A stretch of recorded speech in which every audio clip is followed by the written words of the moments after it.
বিদ্যমান রাষ্ট্র ব্যবস্থার পরিবর্তন এবং আল্লাহর হুকুমের উপর ভিত্তি করে রাষ্ট্র ব্যবস্থার সংস্কারের প্রস্তাব জানিয়ে ফরিদপুরে হিজবুত তৌহিদের উদ্যোগে এক গোলটেবিল বৈঠক অনুষ্ঠিত হয়েছে।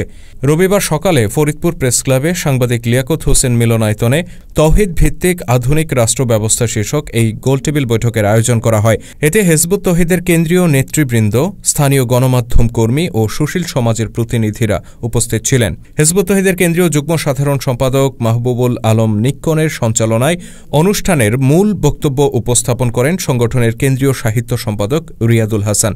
তিনি তৌহিদ ভিত্তিক রাষ্ট্র ব্যবস্থার রূপরেখা তুলে ধরে বলেন, সিস্টেম যদি ত্রুটিপূর্ণ হয় তাহলে সংস্কার করে সমাধান আসে না। ইতিহাস সাক্ষী, মানব সৃষ্ট কোনো মতবাদ পৃথিবীতে শান্তি প্রতিষ্ঠা করতে পারেনি, বরং অন্যায় ও সংঘাত সৃষ্টি করেছে। বর্তমানে রাষ্ট্রীয় অঙ্গনে যে সংস্কার প্রক্রিয়া চলছে তা শেষ পর্যন্ত কোনো সুফল বয়ে আনতে পারবে না যদি না সেই সংস্কারের ভিত্তি হিসেবে আল্লাহর হুকুমকে গ্রহণ করা হয়। একমাত্র আল্লাহ প্রদত্ত জীবন ব্যবস্থাই সমাজে ন্যায়, সাম্য ও সুবিচার প্রতিষ্ঠা করতে সক্ষম। হিজবুত তৌহিদ সেই প্রস্তাবটাই সবার সামনে তুলে ধরছে। যে বর্তমানে যে প্রচলিত রাষ্ট্র ব্যবস্থা আছে, মানবসৃষ্ট রাষ্ট্র ব্যবস্থা, এই রাষ্ট্র ব্যবস্থা ঔপনিবেশিক যুগ থেকে আমাদের দেশে আমরা ফলো করে যাচ্ছি। আসলে এই রাষ্ট্র ব্যবস্থা সংস্কার করে কোনো লাভ হবে না। এটা একটি আমূল উপড়ে ফেলে একটি নতুনভাবে আল্লাহর দেওয়া একটা রাষ্ট্র ব্যবস্থা আমরা প্রস্তাব করছি। সেটা যদি প্রতিষ্ঠা করা হয় তাহলে মানুষ দরজা খুলে ঘুমাতে পারবে। একটা মেয়ে একা শত শত কিলোমিটার রাস্তা অতিক্রম করতে পারবে, তার মনের ভিতরে কোনো ভয় আসবে না। তো আমাদের এই প্রস্তাবিত রাষ্ট্র ব্যবস্থা কীভাবে প্রতিষ্ঠা হবে সেটা আমরা বলেছি। সেটা হচ্ছে যে ইউরোপে যখন রেনেসা হয়েছিল, সাধারণ মানুষ তারা একটি জাগরণ সৃষ্টি করেছিল। তারা তাদের লেখা, সাহিত্য, তাদের বিভিন্ন আর্ট, কালচার সমস্ত দিক থেকে তারা মানসিকভাবে একটি জাগরণ সৃষ্টি হয়েছিল, রেনেসা সৃষ্টি হয়েছিল এই অন্যায়ের বিরুদ্ধে, যাজকতন্ত্রের বিরুদ্ধে। আল্লাহ রাসূল সাল্লাল্লাহু আলাইহি ওয়াসাল্লাম একটা রেনেসা করেছিলেন আরবের জাহিলিয়াতের বিরুদ্ধে।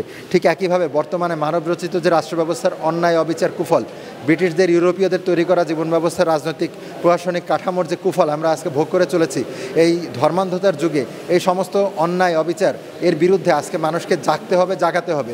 এই জাগার জন্য যে একটা আদর্শ লাগে, একটা আদর্শিক প্রেরণা লাগে, সেই আদর্শিক প্রেরণা এটা আল্লাহর পক্ষ থেকে আমরা পেয়েছি। আল্লাহর পক্ষ থেকে এসে গেছে। আমাদের ইমাম হোসেন মোহাম্মদ সেলিম তিনি এই আদর্শটি আমাদের সামনে উপস্থাপন করছেন। সারা দেশ জুড়ে তিনি প্রোগ্রাম করছেন, তার পক্ষ থেকে আমরাও প্রোগ্রাম করছি। এই আদর্শিক চেতনায় উজ্জীবিত হয়ে বাংলাদেশের মানুষ যদি আবার জেগে ওঠে, আবার একটি রেনেসা সংগঠন করে, তাহলে ইনশাল্লাহ নতুন রাষ্ট্র ব্যবস্থা আবার সমাজে প্রতিষ্ঠিত হবে এবং সমাজে এই রাষ্ট্র ব্যবস্থা একটি বাংলাদেশ থেকে সারা বিশ্বে ইনশাল্লাহ ছড়িয়ে পড়বে।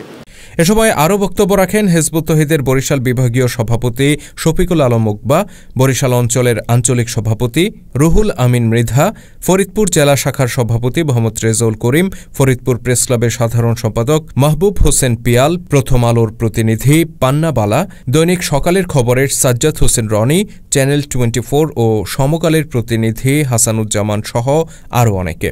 বৈঠকে উপস্থিত শিক্ষক, সাংবাদিক, সাহিত্যিক ও সুশীল সমাজের প্রতিনিধিরা রাষ্ট্র ব্যবস্থা সংস্কারের বিভিন্ন দিক তুলে ধরেন এবং একটি শান্তিপূর্ণ সমাজ প্রতিষ্ঠায় সবাইকে এগিয়ে আসার আহ্বান জানান।